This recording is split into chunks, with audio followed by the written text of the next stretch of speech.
আমি তো সব নানা রকম খবর পাচ্ছি ক্ষমতায় আসার পর। ক্ষমতায় আসার আগে আমাদের ছেলেদের মধ্যে এরকম ছিল না। ক্ষমতায় আসার পর নানা ধরনের খোঁজ খবর পাচ্ছি। নিশ্চয়ই দল সে হয়ে ব্যবস্থা নেবে।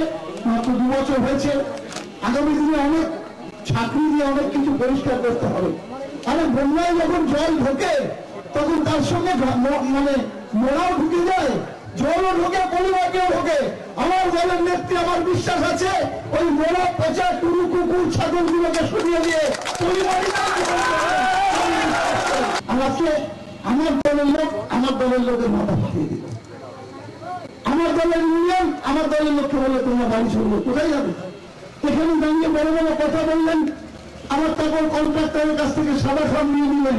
এইটুকু একসঙ্গে ছুটতে পারেন।